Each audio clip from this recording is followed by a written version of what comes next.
യഥാർത്ഥ ശിഷ്യനായിരിക്കുന്ന തമ്മിലുള്ള വ്യത്യാസം നിങ്ങൾക്ക് തിരിച്ചറിയണമെങ്കിൽ നിങ്ങളുടെ ജഡത്തിലുള്ള ഈ മോഹം നിങ്ങൾ കണ്ടെത്തിയേ മതിയാവും. I'm not God, but so my opinion is not worth much. ഞാൻ ദൈവമല്ലാത്തതുകൊണ്ട് എന്റെ അഭിപ്രായത്തിന് നിങ്ങൾ വളരെ വലിയ വിലയൊന്നും നൽകേണ്ടതില്ല. But for 47 years, as a born-again Christian, I have kept my eyes open and observed Christians in many lands very carefully. ഞാൻ വീണ്ടും ജന്മം പ്രാപിച്ചിട്ട് ഇന്നേക്ക് 47 വർഷം കഴിഞ്ഞു. കഴിഞ്ഞ വർഷങ്ങളിലൊക്കെയും ഇന്ത്യയിൽ മാത്രമല്ല ലോകത്തിന്റെ വിവിധ ഭാഗങ്ങളിൽ ഉള്ള ക്രിസ്തീയ വിശ്വാസികളുടെ ജീവിതത്തെ കുറിച്ച് ഞാൻ ശ്രദ്ധിച്ചുകൊണ്ടിരിക്കുകയായിരുന്നു. And I have seen one thing. ഒരു കാര്യം ഞാൻ ശ്രദ്ധിച്ചിട്ടുണ്ട്. That more than 90% of people who call themselves Christians, I've seen, they're just religious. ഞാൻ കണ്ടെത്തിയിരിക്കുന്ന ഒരു നഗ്നസത്യം പറയാം. ക്രിസ്ത്യാനികളെന്ന് സ്വയം വിശേഷിപ്പിക്കുന്നവരിൽ 90% പേരും വെറും മതഭക്തർ മാത്രമാണ്. Probably even 95%. 90% അല്പം കുറവായിരിക്കും. 95% എന്ന് പറഞ്ഞാലായിരിക്കും. Even many who claim to be born again. വീണ്ടും ജനിച്ചവരെന്ന് അവകാശപ്പെടുന്നവരിൽ പലരും കേവലം മതഭക്തർ മാത്രമാണ്. Even many who look down on others who are baptized as children and who are baptized as adults. ശിശു സ്നാനം മാമോദിസ ഏറ്റവരെ ഒരല്പം പുച്ഛത്തോടെ നോക്കുന്ന, ഇനിയും മുതിർന്നതിന് ശേഷം സ്നാനമേറ്റ വീണ്ടും ജനിച്ചെന്ന് അവകാശപ്പെടുന്ന പലരും are also മതഭക്തർ മാത്രമാണ് എന്നുള്ള സത്യം നാം even many who claim to be filled with the Spirit and speak in tongues. പരിശുദ്ധാത്മാ സ്നാനം പ്രാപിക്കുകയും അന്യഭാഷയിൽ സംസാരിക്കുകയും ചെയ്യുന്നു എന്ന് അവകാശപ്പെടുന്ന പലരുടെയും അവസ്ഥ ഇത് തന്നെയാണ്. Religious. കേവലം മതഭക്തർ മാത്രം. How shall we distinguish between a person who has just got Christian religion and who is a disciple of Jesus Christ? ക്രിസ്തു മതം സ്വന്തമാക്കിയവരും യേശു ക്രിസ്തുവിന്റെ യഥാർത്ഥ ശിഷ്യത്വം അറിഞ്ഞവരും തമ്മിൽ എങ്ങനെയാണ് നാം വേർതിരിച്ചറിയുന്നത്? What was the choice that God placed before Adam? ആദമിന്റെ ഹവ്വയുടെ മുൻപാകെ ദൈവം അവർക്ക് നൽകിയ തെരഞ്ഞെടുപ്പ് എന്തായിരുന്നു? What were those two trees? What did those two trees in the Garden of Eden symbolize? ഏദനില് ഉണ്ടായിരുന്ന ആ രണ്ട് വൃക്ഷങ്ങൾ എന്ത് കാര്യത്തിന്റെ പ്രതീകമായിരുന്നു? There you get the answer. അവിടെയാണ് നാം ഈ ചിന്തിക്കുന്ന വിഷയത്തിന്റെ ഉത്തരം നമുക്ക് ലഭിക്കും. One was a tree that would make you religious. ഒരു വൃക്ഷം നിങ്ങളെ മതഭക്തരാക്കുന്ന വൃക്ഷമാണ്. The knowledge of good and evil. നന്മ തിന്മകളുടെ അറിവ്, തിരിച്ചറിവ്. Isn't that a good thing to know good and evil? നന്മയും തിന്മയും തമ്മിൽ തിരിച്ചറിയുന്നത് നല്ല കാര്യമല്ലേ? Our little children, when they are born, they don't know what is good and evil. നമ്മുടെ കൊച്ചുകുട്ടികളെ സംബന്ധിച്ചിടത്തോളം അവർ പിറന്ന വളർച്ച പ്രാപിക്കുമ്പോൾ നന്മയും തിന്മയും അവർക്ക് തിരിച്ചറിയാൻ കഴിയുന്നില്ല. What do we parents spend many years trying to teach them? അങ്ങനെയുള്ള കുഞ്ഞുങ്ങളുടെ വളർച്ചയുടെ ഘട്ടത്തിൽ മാതാപിതാക്കന്മാരായ നാം അവരെ എന്ത് പഠിപ്പിക്കുവാനാണ് പല വർഷങ്ങളും ഉത്സാഹിക്കുന്നത്? What is good and what is evil? എന്താണ് നന്മ, എന്താണ് തിന്മ, ഇത് അവർക്ക് മനസ്സിലാക്കി കൊടുക്കാനല്ലേ നാം ശ്രമിക്കുന്നത്. Not only in foodstuffs that don't put mud into your mouth and stones into your mouth. It's not just that. ഭക്ഷണം കഴിക്കുമ്പോൾ ഭക്ഷണത്തോടൊപ്പം മണ്ണും കല്ലും കൂടെ വാരി കഴിക്കരുത് എന്നുള്ള ഭക്ഷണ സംബന്ധമായ പരിശീലനം മാത്രമല്ല നാം കൊടുക്കുക. We also need to teach them that. അത് കുട്ടിക്കാലത്ത് അവരെ പഠിപ്പിക്കണം. Also, don't steal from others. Don't injure others. Speak the truth. What is good and what is evil morally?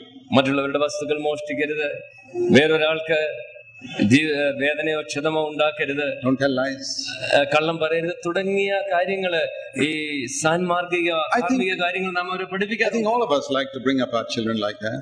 നമ്മുടെ എല്ലാവരുടെയും മക്കളെ അങ്ങനെ വളർത്താനല്ലേ നമുക്ക് താല്പര്യം. Because you'll get a bad name if your children tell lies and steal. നമ്മുടെ മക്കള് കള്ളം പറയുകയും മോഷ്ടിക്കുകയും ചെയ്താൽ നമുക്ക് ദുഷ്പേരുണ്ടാകും. അതുകൊണ്ട് അവരങ്ങനെ വളരരുതെന്ന് നാം ആഗ്രഹിക്കുന്നു. You may not be doing it for the glory of God. You may be doing it for the glory of yourself, most probably. ഒരുപക്ഷെ ദൈവത്തിന്റെ മഹത്വത്തിന് വേണ്ടി അല്ല നാം അത് ചെയ്യുന്നതെങ്കിലും നമ്മുടെ സൽപ്പേര് നിലനിർത്താൻ വേണ്ടിയെങ്കിലും നാം നമ്മുടെ കുഞ്ഞുങ്ങളെ അങ്ങനെ വളർത്താൻ ആഗ്രഹിക്കുന്നവരല്ലേ. And that child may grow up to be a very decent person but not a disciple of Jesus Christ. അങ്ങനെയുള്ള കുഞ്ഞുങ്ങൾ നമ്മുടെ ഭവനങ്ങളിൽ വളർന്ന് അവർ പ്രായപൂർത്തിയാകുമ്പോൾ അവർ മാന്യരായിരിക്കുന്ന നല്ല പൗരന്മാരായി വളർന്നു വരാം. പക്ഷെ അവർ യേശുക്രിസ്തുവിന്റെ ശിഷ്യരാകണമെന്ന് നിർബന്ധമില്ല. He may not harm anybody or commit adultery. He may be loyal to his wife and all that. അങ്ങനെ നല്ല സാൻമാർഗിക അന്തരീക്ഷത്തിൽ വളർന്ന നമ്മുടെ ഒരു മകനോ മകളോ വ്യഭിചാരം ചെയ്യുകയോ കൊല ചെയ്യുകയോ ഒന്നും ചെയ്തില്ലെന്ന് വരും. It's not only Christians. അത് അങ്ങനെ ക്രിസ്ത്യ കുടുംബത്തിൽ ജനിക്കുന്നവർ മാത്രമേ ഉള്ളൂ. Haven't we met good Hindus, good Muslims, good Buddhists? ഇതേ നിലയിലുള്ളതായിരിക്കുന്ന നല്ല സന്മാർഗ ജീവിതമുള്ളതായിരിക്കുന്ന ഹിന്ദുക്കളെയും ബുദ്ധമതക്കാരെയും ഒക്കെ നമുക്ക് ലോകത്തിൽ കാണാൻ കഴിയില്ലേ? I have met good atheists who are more upright than many Christians. എന്റെ ജീവിതത്തിൽ ഞാൻ ക്രിസ്ത്യാനികളെക്കാളും നേരെ നീതിപൂർവമായിട്ട് നടക്കുന്ന നിരീശ്വരവാദികളെ കാണാനിടയായിട്ടുണ്ട്. Outwardly, their life is so good. ബാഹ്യമായ നിലയില് അവരുടെ ജീവിതം വളരെ നല്ല മെച്ചമായ ജീവിതമാണ്. They have all taken part of the tree of knowledge of good and evil. ഇവരെല്ലാവരെയും കുറിച്ചും പൊതുവായി പറയാവുന്ന ഒരു കാര്യമുണ്ട്. ഏദനിലെ ആ നന്മതിന്മകളുടെ വൃക്ഷത്തിന്റെ പ്രതീകമായ ആ നന്മയുടെയും തിന്മയുടെയും അറിവ് അവരുടെ ജീവിതത്തിൽ ഉണ്ടായിട്ടുണ്ട്. Adam also took part. ആദമും ആ വൃക്ഷത്തിന്റെ ഫലം ഭക്ഷിച്ചു. It didn't make him a child of God, it made him a child of the devil. എന്നാൽ നന്മതിന്മകളുടെ അറിവിന്റെ വൃക്ഷത്തിന്റെ ഫലം തിന്നപ്പോൾ ദൈവത്തിന്റെ മകനായിട്ട് അവൻ തുടരുകയല്ല ചെയ്തത്, പിശാചിന്റെ മകനായി തീരുകയായിരുന്നു. It's only Christianity and the Bible that reveals this truth. എന്നാൽ യഥാർത്ഥ ക്രിസ്തീയതയും ദൈവത്തിന്റെ വചനമായ വേദപുസ്തകവും മാത്രവുമാണ് ശരിയായ മാർഗം പഠിപ്പിക്കുന്നത്. There's no other religion that reveals this truth that I'm just saying. ഞാൻ ഇപ്പോൾ സംസാരിച്ചുകൊണ്ടിരിക്കുന്നതായിരിക്കുന്ന ആ സത്യം വെളിപ്പെടുത്തുന്ന വേറൊരു മതവും ലോകത്തിലില്ല. That good religious people may not know God at all. നല്ല മതഭക്തരായിരിക്കുന്ന ആളുകൾ ദൈവത്തെ വ്യക്തിപരമായി അറിയുന്നവരാകണമെന്നില്ല എന്നുള്ള സത്യം. And may have no contact with God even though they have religion. അവർക്ക് കുട്ടിക്കാലം മുതലേ അവർക്ക് മതഭക്തി അവരിൽ വേര് ഊന്നിയിട്ടുണ്ടെങ്കിലും അവർ ദൈവത്തെ വ്യക്തിപരമായി അറിയുന്നവരാകണമെന്ന്. The good upright religious Christian goes to church, the good upright religious Muslim goes to the mosque. നീതിപൂർവ്വം നടക്കുന്ന നല്ല ഹിന്ദു അവൻ ക്ഷേത്രത്തിൽ പോകുന്നു, നീതിയോടെ നടക്കുന്ന നല്ല ക്രിസ്ത്യാനി അവൻ പള്ളിയിൽ പോകുന്നു. ഇത്രയും വ്യത്യാസമേ ഉള്ളൂ. Each person to his own religious place of worship. ഓരോരുത്തരും അവരവരുടെ മതത്തിന്റെ ആരാധന സ്ഥലത്ത് പോകുന്നു. But there is another tree in the Garden of Eden called the tree of life. എന്നാൽ ഏദൻ തോട്ടത്തില് ജീവന്റെ വൃക്ഷം എന്നു പേരുള്ള മറ്റൊരു വൃക്ഷം ഉണ്ടായിരുന്നു. That's the one God wanted Adam to choose, but which Adam did not choose. Adam ആ വൃക്ഷം തെരഞ്ഞെടുക്കണമെന്നായിരുന്നു ദൈവം ആഗ്രഹിച്ചത്, എന്നാൽ നിർഭാഗ്യവശാൽ അത് സംഭവിച്ചില്ല. The devil knew more than Adam. ആദമിനേക്കാൾ അധികം ഈ കാര്യം പിശാച് അറിഞ്ഞിരുന്നു. He didn't tell Adam not to be religious. ആദമിനോട് നിനക്ക് മതഭക്തി വേണ്ട എന്നുള്ള അർത്ഥത്തിൽ അവൻ സംസാരിച്ചില്ല. In fact, it is dangerous to be not religious because such a man may find God. പിശാച് അവനോട് പറഞ്ഞത് മതഭക്തനായിരിക്കുന്ന കാര്യം അപകടകരമാണ്, കാരണം ദൈവത്തെ നീ കണ്ടെത്തിയ ദൈവത്തെ പോലെ ആയെന്ന് വരും. No. If Satan allows people to be non-religious, they may find God one day. അത് പിശാചിന്റെ മനസ്സിൽ ഉണ്ടായിരുന്ന ചിന്ത അല്ലെങ്കിൽ അവന്റെ തന്ത്രം ഈ മതഭക്തര് ആകാതെ ഉള്ള ഒരു നിലയിൽ മനുഷ്യനെ നിർത്തിയാൽ എന്തെങ്കിലും ഒരു ദിവസം അവൻ സത്യദൈവത്തെ കണ്ടെത്തിയെന്ന് വരും. പിശാചിന് അത് ഇഷ്ടമല്ല. If you give him a religion, he'll be satisfied. ഏതെങ്കിലും തരത്തിലുള്ള ഒരു മതം അവന് നൽകിയ മതഭക്തിയിൽ അവന്റെ ജീവിതത്തെ കൊണ്ടുപോയി കഴിഞ്ഞാൽ അവൻ പിശാചിന്റെ കയ്യിൽ അവൻ ഭദ്രമായിരിക്കും. Just like a man is satisfied with sex or money, he has a religion that satisfies this lust to appear decent before other people. പണത്തിനു വേണ്ടിയോ ലൈംഗികതയ്ക്ക് വേണ്ടിയുള്ളതായിരിക്കുന്ന ജഡത്തിലെ മോഹം ഒരുവൻ തൃപ്തിപ്പെടുത്തുന്നത് പോലെ തന്നെ മതഭക്തനായിരിക്കുവാനുള്ളതായിരിക്കുന്ന നമ്മുടെ ഉള്ളിലെ മോഹത്തെ തൃപ്തിപ്പെടുത്തിയിരുന്നാൽ ഒരുവൻ യഥാർത്ഥ ദൈവിക ബന്ധത്തിൽ നിന്ന് അകന്നു നിൽക്കും. Most of us would not like to be called atheists. ഇവിടെ ഇരിക്കുന്ന എനിക്ക് തോന്നുന്നു മിക്കവരും എല്ലാവരും തന്നെ നിരീശ്വരവാദികളെന്ന് മറ്റുള്ളവർ നമ്മെ വിളിക്കാൻ ഇഷ്ടപ്പെടുന്നില്ല. That would be a bit shameful.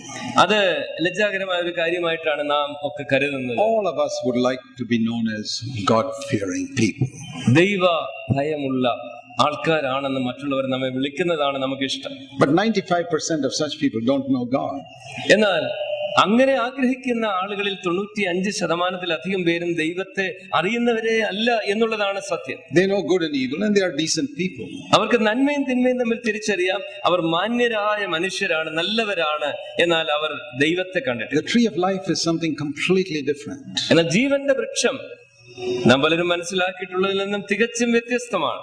It's a life of humble dependence upon God constantly, every day.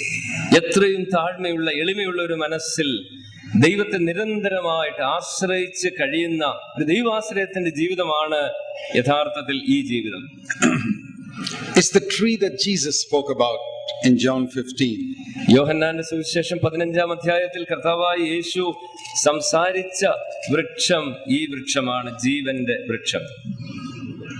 This is the tree of life. ഇതാണ് ജീവന്റെ വൃക്ഷം. Jesus himself. യേശു അവിടെ പറയുന്നത് അത് ഞാൻ He തന്നെയാണ്. said, I am the true vine. ആ അധ്യായം തുടങ്ങുമ്പോൾ നാം ഇങ്ങനെ വായിക്കുന്നത്, ഞാനാണ് സാക്ഷാൽ മുന്തിരിവള്ളി, I am that tree. ഞാനാണ് ജീവന്റെ വൃക്ഷം. And let me paraphrase his words. യേശുവിന്റെ വാക്കുകള് ഞാന് പരാവർത്തനം ചെയ്ത് ഇങ്ങനെ പറയട്ടെ. I created you to be dependent upon me. Verse 5, like the branch in the tree. 5-ാമത്തെ വാക്യം നമുക്ക് ഇങ്ങനെയും തെറ്റാതെ നമുക്ക് പരാവർത്തനം ചെയ്ത് പറയാം.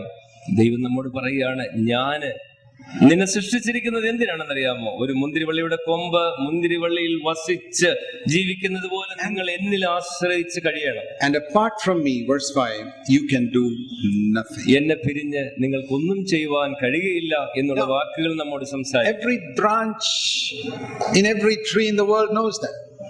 ലോകത്തിലുള്ളതായിരിക്കുന്ന എല്ലാ വൃക്ഷങ്ങളുടെയും ശിഖരങ്ങൾക്ക് ഈ പ്രമാണം അറിയാം. A branch that produces mangoes or oranges or apples or anything says, you take me out of the tree, I'm useless. I can't do anything.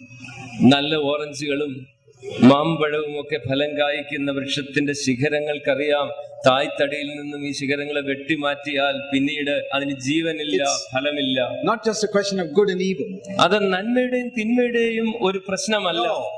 അല്ല, It's a question of no confidence in self or total confidence in self.